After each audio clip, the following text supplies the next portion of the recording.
Good morning. It's News from the Roots on Mountain Stream TV. Today is Friday, February 16th, 2018. I'm Avram Friedman, and welcome to News from the Roots. So, this morning, immediately following News from the Roots, we will be watching our featured presentation, which is a video recording of the 2018 Moral March on Raleigh, otherwise known as the HK on J event, which is historic Thousands on Jones Street. For those of you who don't know, Jones Street is the where the seat of government is in Raleigh. It's where the legislative building is. It's the library of the legislature is on there, the executive offices, and in that district as well as the judicial branch of government, the Attorney General's office, and there's the Department of Justice. And it's just one block away from the old Capitol building that used to house the entire government. This is the 12th annual Moral March on Raleigh. And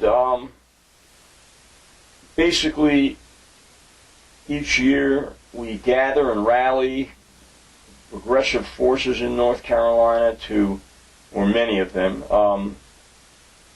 to voice our opposition to the backwards motion of the General Assembly in Raleigh, the new Jim Crow laws, voter suppression laws, the redistricting that has distorted and robbed many people of their democratic rights. And so this is a video documentary about that event, and it's taken from a perspective, you almost feel like you're there when you watch it. And I know there are many people from the western part of the state who find it difficult to go to this march, and it is difficult. You have to take a bus or start driving about 3 o'clock in the morning to get down there to the beginning of the march, which is like 9 o'clock in the morning. And it takes preparation and thought and effort and determination to make it to this march. And some people just couldn't do it. And for those people, this will give you a good sense of what it was like this year. So that's the 2018 Moral March on Raleigh at 9:30. And since it's our featured presentation for the day, you can go to the top of mountainstream.tv on the internet and click the link, and you can watch it anytime, day or night. But we'll be live streaming it at 9:30. At 12:30 p.m., we'll be watching the Liars Bench reunion. This is a sort of a fun event, although this particular Liars Bench is somewhat more serious. This is Gary Carden and friends who get together and tell stories, and this one took place at the Mountain Heritage Center on the campus of Western Carolina University in 2015, and they tell the story of I think it was 16 workers. They were black African American workers who were killed as they were building a tunnel, a railroad tunnel, adjacent to the Tuckasegee River. These men had been arrested in the eastern part of the state for minor offenses and then put on a chain gang, forced to do hard labor. and they were forced to do dangerous hard labor. In this case, they were in the river at a time that a flood hit, and they were chained together. And because of that, they could not get out of the way in time, and they all drowned. It's a horrific story, a true story. And up until recently, nobody really knew, or somebody knew, but it wasn't publicized where the graves were of these black men. And this group did some investigation and came up with and found the graves, where they were unceremoniously buried. And they tell this story in its entirety, and it's a fascinating part of history, and one that we can learn from about some of the horrific things that have happened. This all took place after slavery, after the Civil War. I believe this was in the 1920s sometime. And how, in essence, slavery didn't end in the Civil War, that those who wanted to perpetuate it found ways to do so in our state government. And these men essentially were enslaved for minor offenses. Alan, okay. How you doing? Alan Lomax is joining us.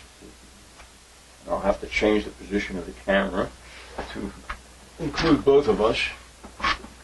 Have a seat, please.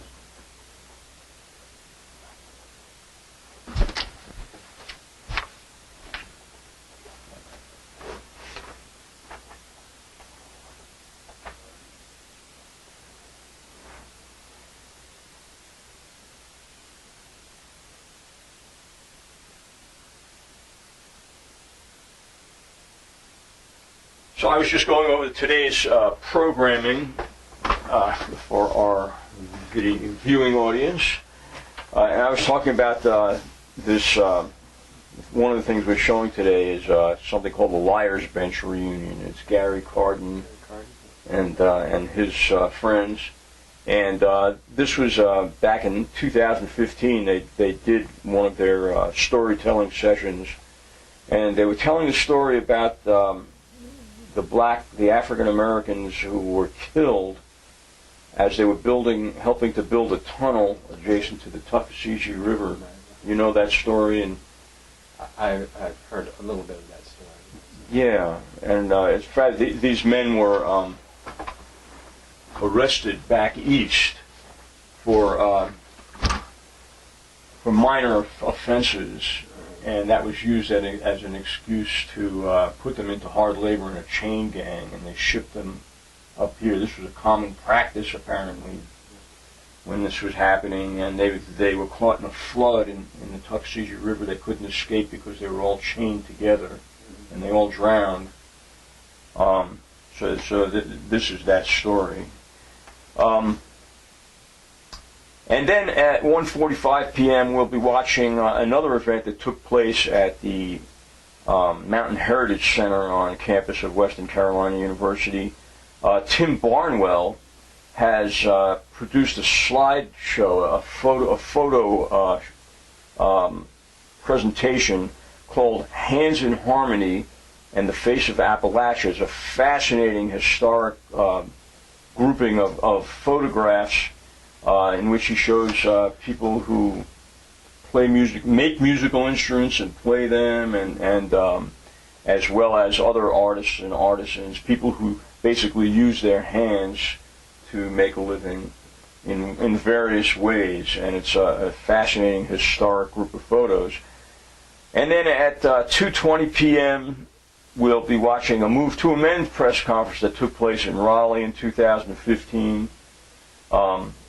This was before the current legislation that we've offered. This was when a resolution was being offered to the North Carolina General Assembly, and a very large group, including the AFL-CIO and others, took part in this press conference. It was a press conference that took place right after the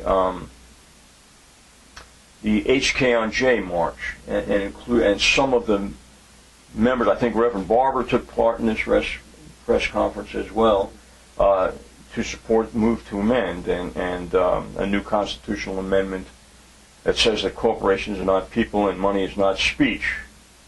At 2:45 p.m. we'll be watching the 2015 Humanitarian Award event that was organized by the Jackson County NAACP. At this event, Veronica Nicholas ended up with the award, and Veronica, of course, has passed away since then. But it was a very moving event, very well attended. It was held in Dillsboro at the Best Western, and you'll see a very interesting event with good speakers. There was some music involved, and so that's an event that there has been another humanitarian award given this year. That, let me see, Dr. Ron Fisher and Dr.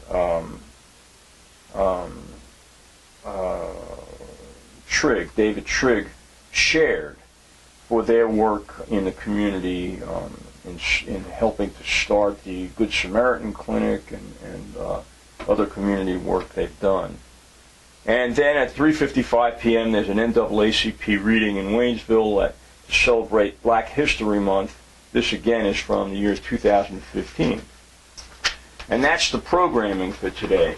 Now, Alan Lomax has joined us, Dr. Alan Lomax, to talk a little bit with me about the Occupy group that has just voted to suspend its activities. I think that's what happened. Tell me what happened. Yeah. Well, I wouldn't quite put it that way. Occupy is an idea, and it is really more of an idea than it ever has been an organization. Mm-hmm. And it is truly an idea whose time has come, and we have certainly seen the huge impact upon modern culture over the last 7 years from the Occupy movement that began in New York City about 7 years ago. Of course, this wasn't really the beginning of the movement. This was really an ongoing worldwide movement. The Arab Spring preceded, actually, Occupy, and it really is that very same spirit that flowed into Occupy, and then that same spirit that those of us who have been involved in Occupy have been motivated by and have been energized by for the last 7 years. And we just decided this past Tuesday in our last General Assembly meeting that this energy that springs from this idea of Occupy can flow into what Occupy has given birth to, which is essentially NC, We the People. Mm. And taking that energy and focusing that energy on that issue of ending that tyranny of that false concept of corporate personhood and money and politics, that Occupy energy can just be much more effective in a much more focused and concentrated avenue. And so I wouldn't say that Occupy is ending, because it's still that same idea that is motivating this movement to end corporate personhood. And the corporate personhood issue is the basis of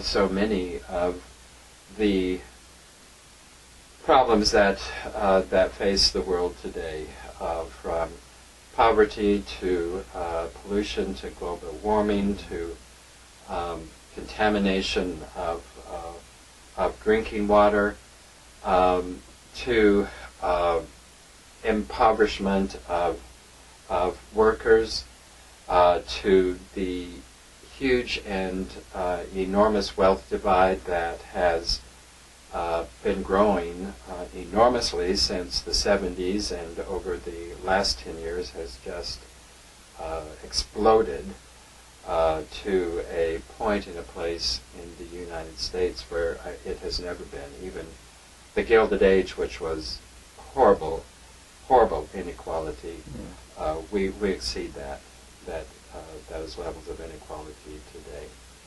And the root of that is the corporate personhood, which gives a corporation a man-made identity, the exact same constitutional rights that we as people have been granted under the Bill of Rights of our Constitution. Right. But, I mean, yes, the Occupy movement, again, as you put it, started 7 years ago, and there are still groups, several groups around the country that call themselves. I think that probably the Occupy WNC group is perhaps one of the last that still operate under the name of Occupy. But I think what's happened, the Occupy movement, of course, never ended. Exactly. It's just, I think America is occupied. America is truly occupied. And all the causes that were brought to light by the Occupy movement, the people who originated that movement and many, many, many more, multiplied by thousands, have gone out into various avenues of activism and worked under different names, moved to amend, for instance, although it may have preceded Occupy, really gained prominence after that. Some people have become directly involved in the electoral process, in the Sanders campaign or the Jill Stein campaign or others, but they are certainly anything but disbanded and not active. I mean, the Occupy movement was the basis of so much that's happening right now.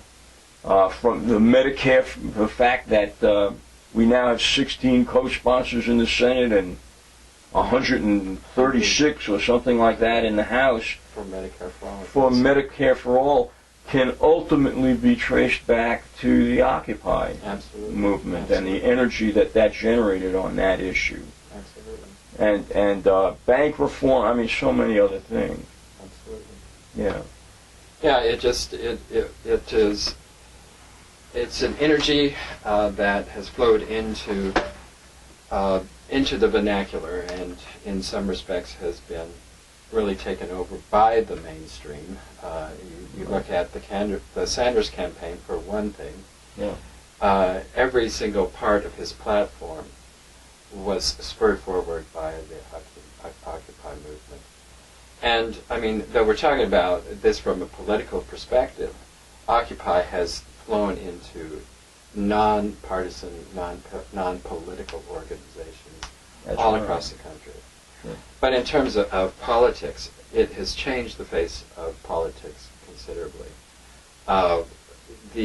Just for example, this past year in local elections, it has been phenomenal. The progressive movements that candidates have embraced. Yes. The candidates who have been elected have been candidates who are embracing that populist movement.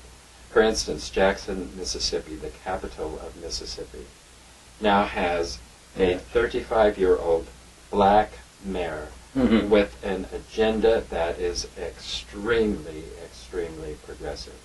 The thrust of his mayorship is to establish worker co-ops throughout Jackson, Mississippi. This is red Mississippi. Right.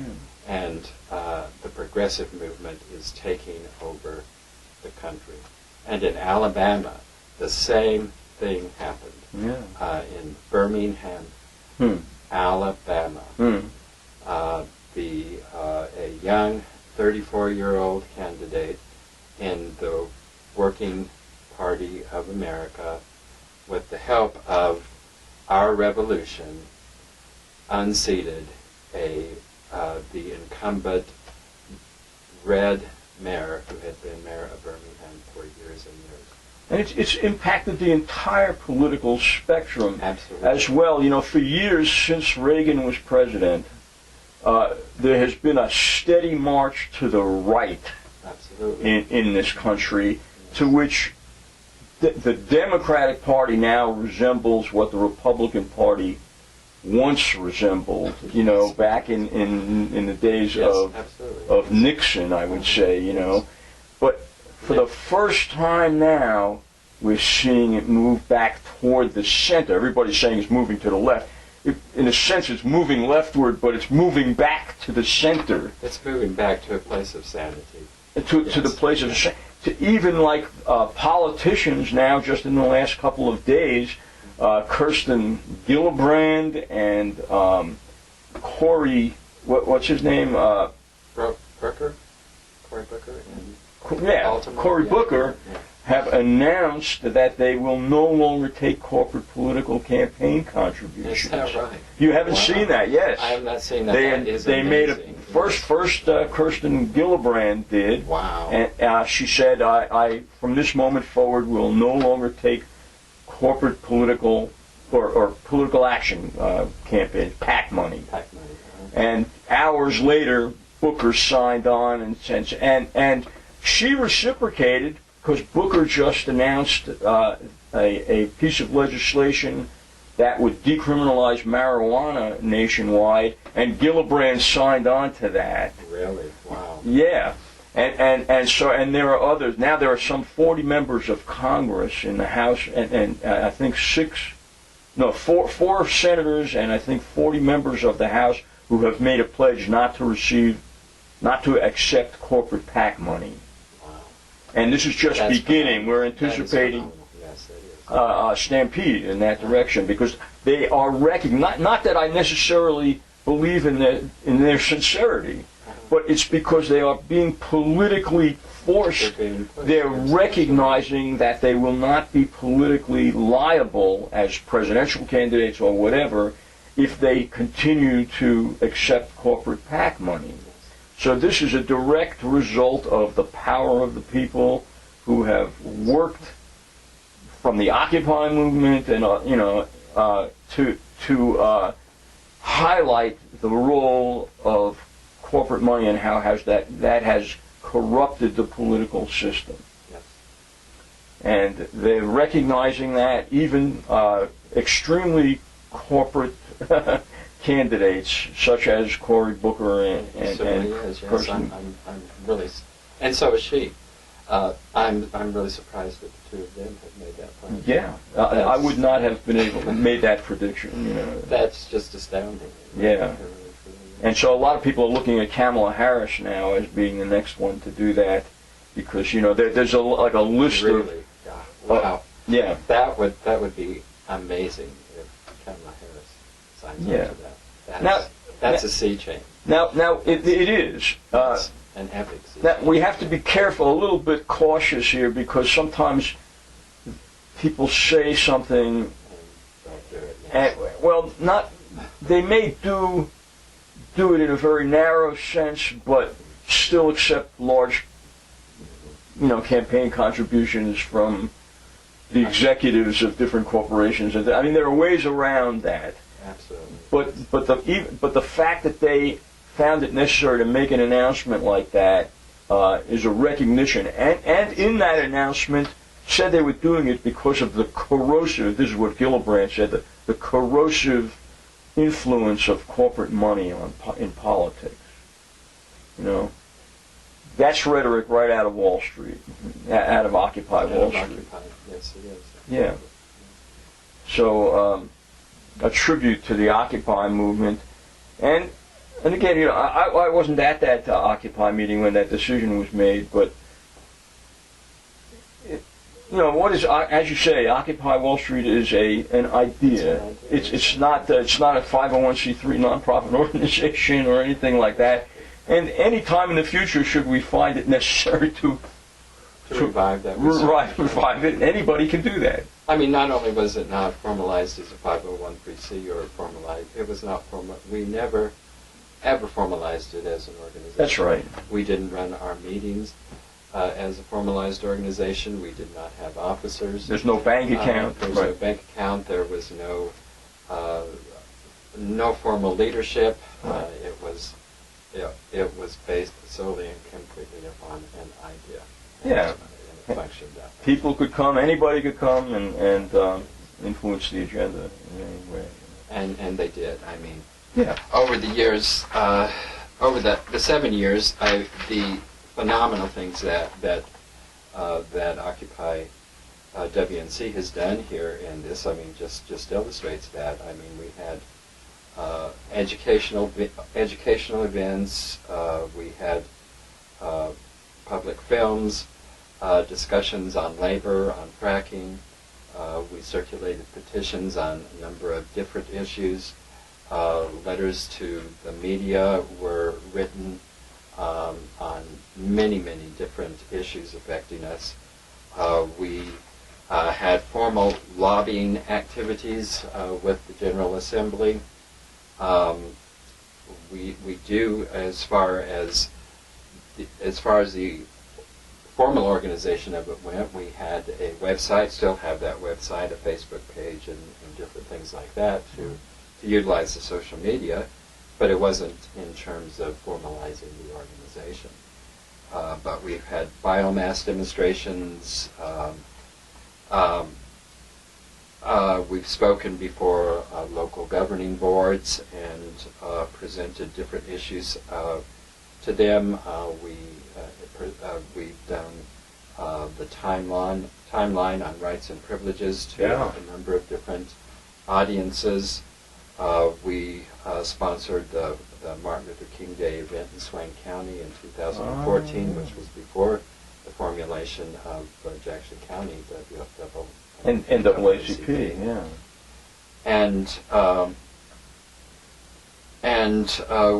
we have we started a program, which the program is going to continue.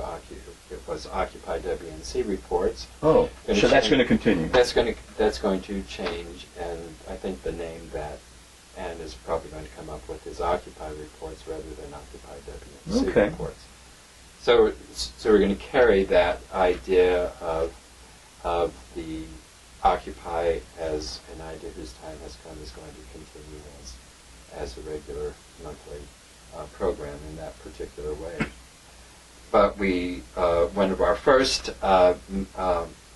activist movements was Occupy the Courts, which was a rally that was held at the federal court in Bryson City. We did organize for a May Day strike.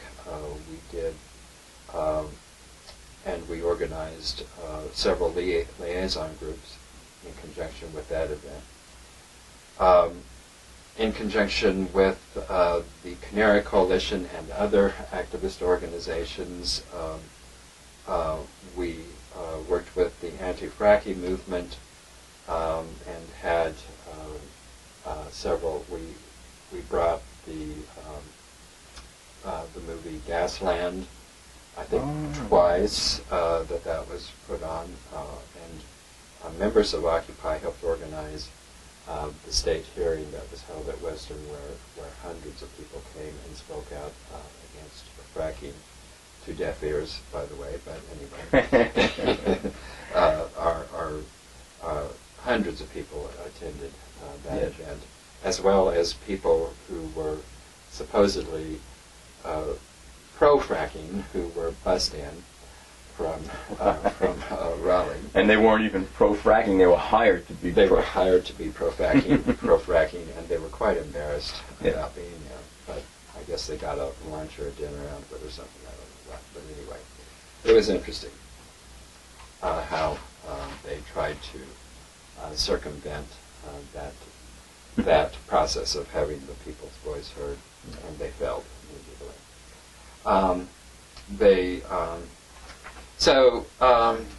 What else have we done? We sponsored candidate forums. I think we did that a couple of different times, and during those candidate forums, we focused upon local elections and local candidates, and the issues that we focused on in those candidate forums were issues that were people's issues that affect people in North Carolina, issues that the mainstream media tends to either ignore or to disenfranchise in any way that they can. The first one that we did was very, very successful and very well attended. The second one was not quite as successful, but it still got that word out. And of course,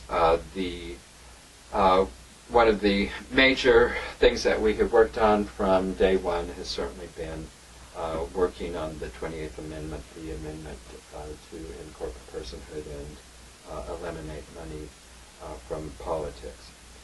And we have been, and through that process, we had over the years we gained approval from 6 different area, city, and county governments in support of the resolution to urge the NC General Assembly to approve and to send to the U.S. Senate and House approval of that amendment. And of course, finally, what we have done in conjunction with that is to help establish the statewide organization of NC, We the People. And that is where that energy is going to go and where that energy is going to focus. And I'm personally really quite energized by that because I mean, you can see there are just so many things that Occupy has been involved in, and we've done them well. But all of those things take energy, and they have taken energy away from this seminal thing that we have been involved in, which is NC We the People. Right. And just to further that, I mean, in addition, we have gotten legislation introduced in the North Carolina General Assembly in both houses, with 17 legislators, North Carolina state legislators, co-sponsoring that. And what that bill does, if this bill passes, it will create a referendum in the 2018 general election in North Carolina that will allow the people of the state to vote and tell Congress to pass a constitutional amendment. And there are already 19 states that have done that, and we would become the 20th state to do that. So we are having a major impact on this state and even on the federal level in some way, our little Occupy WNC group. Something else I think that the general Occupy movement has done, that I don't think you referenced there though, but it has exposed the corporate news media as for its limitations and for its influence by the corporate entities that own them. Yes. You know, I'll never forget that there was this great cartoon by Tom Tomorrow. You know who Tom Tomorrow is? It's a great, very kind of sardonic cartoonist who is very poignant in some of his cartoons. And he showed, when the Occupy movement first started, there was a news blackout about it.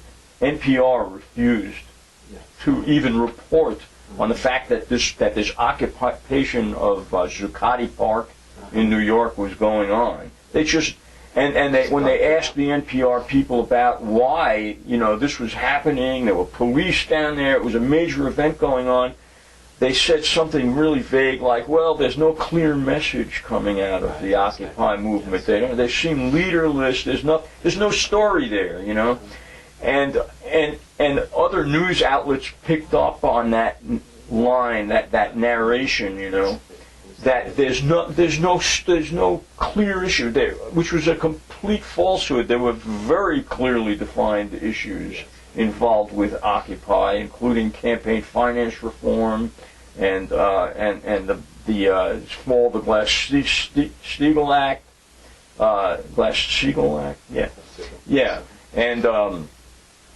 and other health care, Medicare for all was something that very clear issues, and the general overriding issue of wealth disparity in this country, the widening gap between rich and poor. And so Tom Tomorrow did this cartoon. It was just wonderful about they had taken this guy off the street who was an occupier, and these heavy duty commentators were sort of bombarding him with questions. Well, what's Occupy all about? And he would say, wealth disparity. That's what this is about. Wealth disparity. And they'd all just scratch their heads. What did he say? What was that he said? I don't understand. He said, would you say it again? What is it that's bothering you folks out there? Wealth disparity, income disparity, And then finally they finished scratching their heads, and he left the stage. He says, well, we don't know exactly what it was that he was upset, but he sure was upset about something. and that was, it just exposed the narrow focus of the corporate news media, and how they're only allowed to report on certain things, and how much of a propaganda machine it is. It truly is, yes. And, well, I mean, just to see how that rhetoric has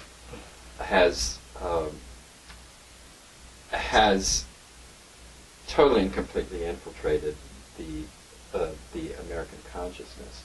Yeah. Donald Trump uses that 1%, 99%. Yeah. He of course has portrayed himself as a populist president, which is absolutely anything but that. And you can look at his cabinet and you can see it's one of the wealthiest cabinets that we have ever had, which is Goldman Sachs. Yes. Yeah. Right. Which, it's hard to beat his predecessors. ExxonMobil. But it's hard to beat his predecessors in terms of a wealthy cabinet. But he managed to do that. And yet he still portrays himself as a populist president. Right. And he has absconded with that language of the 99% versus the 1%. Yeah. But one thing I cannot forget to mention here, and I have, is one of the activities that we were responsible for, which had to do with a $15 an hour wage, was the McDonald's drive-through strike. Oh, that's right. Yeah. And which was really quite successful. Yeah. Describe what that was about and how that happened. Well, it was in Asheville. A large group of us gathered to do a drive-through strike, which we had. Do you remember what the amount was? 87 cents? I don't know, or 15 cents, wasn't it? 15, 16 cents. Oh, what they would have to raise the price of their hamburgers to accommodate? Yeah. Yes. So we had plastic bags filled with, I think it was 16 cents, and we placed orders, and the order that we placed was that we were placing an order to give that McDonald's raise all of their employee wages to $15 an hour, and that we were contributing the 16 cents to make that possible, because that's all it would have taken for McDonald's to raise their wages of all of their employees to 16 cents. To $16 an hour was a 16-cent raise on their products. I guess the other end of that is they could have met that $15 minimum wage by perhaps paying executives in the company less of a bonus. They could have certainly done it either way. Yeah. They could certainly have done that. Yeah. Without raising prices. Right. But anyway, what we did is we made a chain of people. We started at the same time at every single McDonald's in Asheville, and then through a mapped out chain, we all drove through the drive-thrus and made that order throughout the afternoon. And before we finished it, McDonald's management got involved in that and started refusing to take orders from Occupy Food. How did they know? How did they know? Well, as soon as we started the spill, they said we can't take the order. And, okay. So we just started dropping our 16 cents in their suggested food outside of their window there. That's great. Yeah. Well.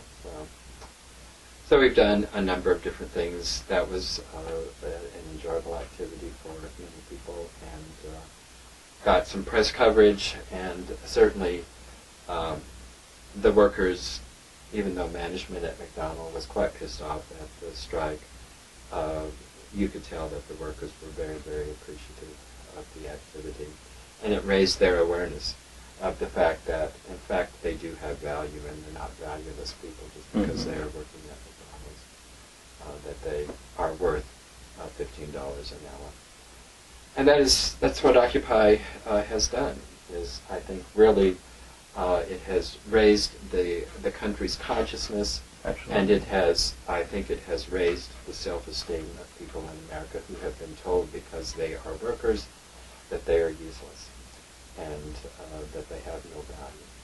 And I think Occupy, if it has done nothing else at all, it has said to the people of America that you are valuable and you are worth something. And you're powerful. And you are powerful. As well, I think, because that to me, I mean, I've observed that in the past. I hear some people in the activist community talking about how apathetic people are, and I've never felt that people were apathetic. I've always felt that people cared, but they felt powerless. That they were convinced that it didn't matter what they did. It didn't matter if they voted, because the candidates really didn't offer a choice. They felt that there was nothing that they could do. And I think that the Occupy movement has gone a long way to show people that there is an inherent power in people, whether they can vote or not, to influence their government and the world around them. Absolutely. And I think that the Occupy movement has certainly delivered that message to millions and millions of people. And to me, like, the election of Trump was a terrible thing. But there is a silver lining to it that could even outweigh the bad that the Trump presidency brings. And that is, if there is a reaction to it, and I believe there is a reaction to it, it could potentially bring upon America the most progressive era we have ever seen, in which we will get Medicare for all. We will get free public college education. We will fix the problems in the election system. All of these things could happen. We will get a $15 minimum wage indexed to inflation, which I think is an important part of that battle as well, because if we just get a $15 minimum wage and there's inflation, we're back to $7.25 an hour. And we're going to, not only we're going to get national improved Medicare for all, we're going to rescue the Social Security system. Yeah. And we're going to enhance that system. No, I totally and completely agree with you. As tragic as the Trump election is and has been, there's that old saying that it's always darkest before the dawn. Exactly. And yes. And I think if the Trump election has done nothing at all, it has woken people up to this slow boil, to the death of our democracy that has been occurring from, and it has not been a partisan thing. It has been a very bipartisan thing that has been destroying our democracy. And I totally agree, and that certainly is my hope that Donald Trump election is the turning point, and I really believe that it is. I think so. He's probably the most extreme president this country has ever had, yes. And so the potential is for an equal and opposite force to emerge as a result of his fascistic tendencies. And we have seen it from day one of his election. I mean, his inauguration was poorly attended, Right. but there were enormous amounts of protest Yes. before and after, and the resistance to Donald Trump has continued quite steadily throughout this past year, and it's going to continue. And grown, I believe. Yeah. Yes. And it's organized. And it is like Occupy. Yeah. It has not solidified in just one or two different organizations. Right. It has spread throughout many organizations that were already there, and other types of things have spread up. The women's movement has grown enormously. Yes. Since his election. Yeah, women are flexing their muscle. Right yes, now. And it is a joy to see that. Yes, it truly agree. is. Just a few weeks ago, the Women's March in Asheville was organized by high school women. That's right. Two high school women. That's right. Yes, I mean that is phenomenal, Which, and it was a phenomenal turnout. It was. It was a wonderful turnout, and I remember that. It even surprised the organizers that from the podium, one of the organizers said, we expected about 100 people to show up. I don't know what the count was, but there was, several thousand. Thousands, yeah, definitely. It was almost, if not as large, almost as large, or maybe larger than last year's, which was about 10,000. Yeah. Impressive. And yeah. I think we have Donald Trump to thank for that. Well, as much as the women organizers. Well, this is a historic phenomenon. Whenever a Democrat gets elected, whether it be Bill Clinton or Barack Obama or Jimmy Carter, they go to sleep. The resistance tends to go to sleep. Yes. Even though the same basic things are happening, the same corporate interests are still in control. They win no matter who wins the election. They do, and I think even under. They make much. I think they make more headway under Democratic leadership than. Well, I think you're right because there's less resistance. Again, Hillary Clinton went around the globe with Rex Tillerson selling fracking technology all over the country. Yeah, she set up a department in the State Department, right, to frack Europe, right, and they did a pretty good job. And under Obama, mountaintop removal, coal mining didn't slow down. All the worst environmental practices was still happening under Obama, and the drone wars began under Obama. And the drone wars, the wars in general, yeah.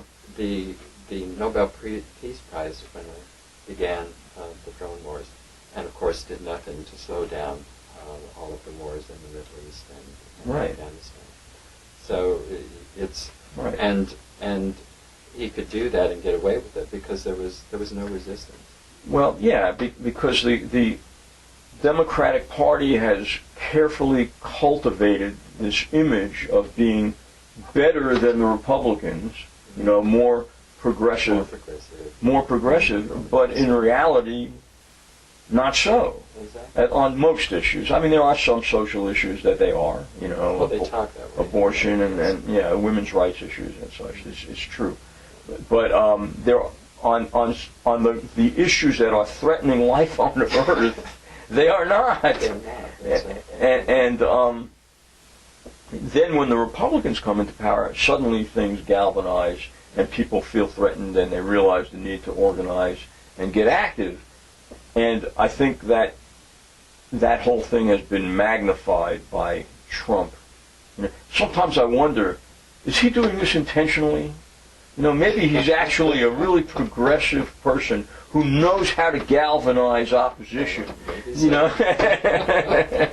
Because if he was doing it intentionally, he couldn't do it any better than what he's doing right now in terms of creating a scenario which will bring on a progressive wave in this country.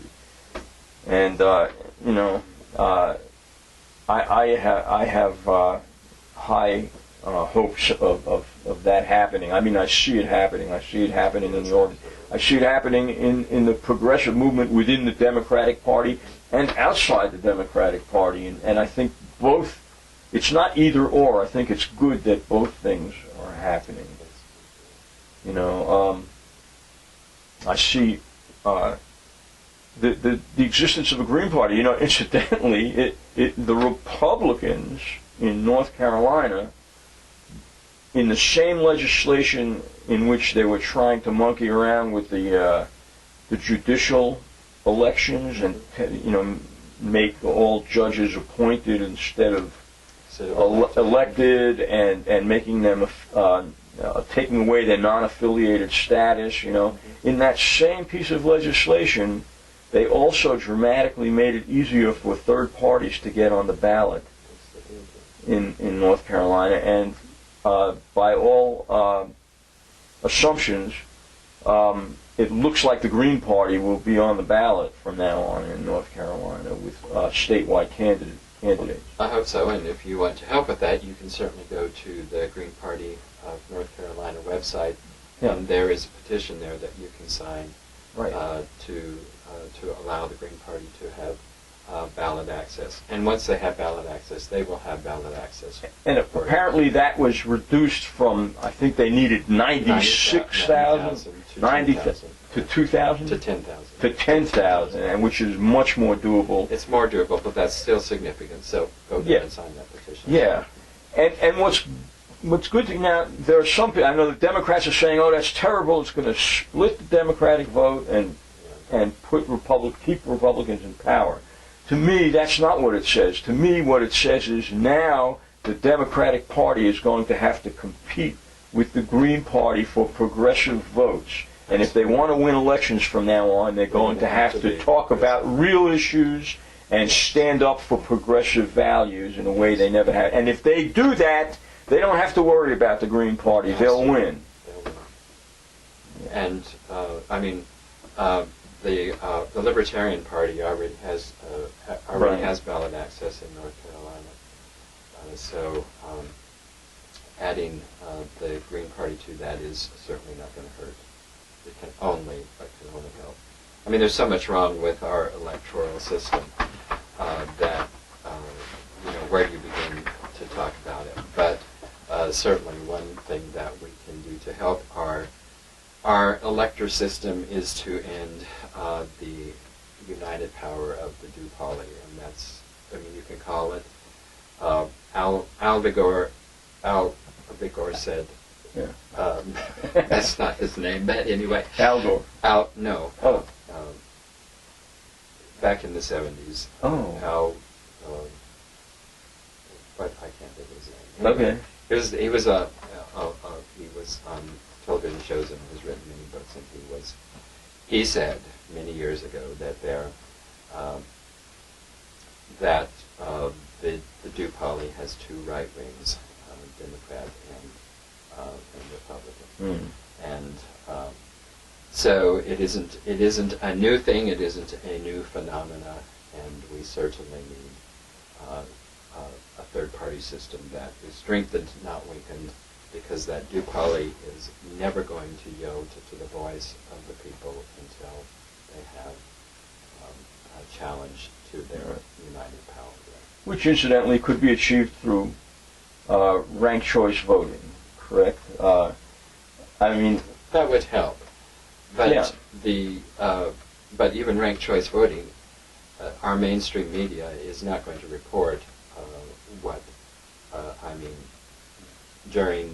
during this past election.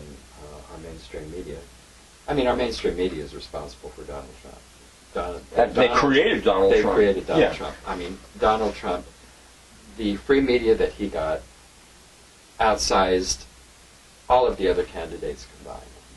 Hillary Clinton did not get the free media coverage that Donald Trump got. Right. But in terms of third-party coverage, Jill Stein never got any coverage whatsoever. That's true. None whatsoever. So, and they tried to black out Bernie Sanders. And they tried that as well. Even though he was in that two-party system. Yes, he was in that. They still blacked him. He got hardly any free media coverage, and when he got coverage, it was always negative. But of course, what's interesting about that is that Sanders overcame that anyway. He overcame through social media and the internet, which is now competing with the mainstream corporate media. And just a couple of weeks ago, Bernie Sanders had that Medicare for All internet Yes. program, and the viewership of that exceeded anything that the commercial viewing stations have come up with. Right. So it was a phenomenal success Yes. through an alternative media. So that is, of course, one reason that they are working so hard to end net neutrality. Right. Is because they want to control even that. They want to control the flow of information. Flow of information. Right. But in terms of, ranked choice voting is going to help our system, and we need to have that. But what we really, truly need is we need to have public financing, and solely and completely and totally public financed campaigns and limited time campaigns. 90 days is plenty of time to run a campaign. No. And if everybody's on an equal footing and everybody's getting the same dollars, then you can really have a democracy. Hmm. But as long as an individual can buy a campaign for themselves, like what's his face in New York City does, or as long as a candidate has a source like the Koch brothers to buy a candidate, you're going to have so much corruption that you don't have democracy. Well, on that note, thanks for coming in and talking. Good to talk with you. Yes. We covered all kinds of diverse topics there. We did, but they are all connected to the Occupy movement. Yes, they are. That is at the root of it all. And so this is somewhat of a big change in the makeup of the activist community in Jackson County. But I think, again, it's not. This is not something ending. This is something continuing and morphing into something maybe more practical and more effective. That's our hope. Yeah. And I believe that's going to happen. Okay. Thanks, Alan. Thank you. Okay.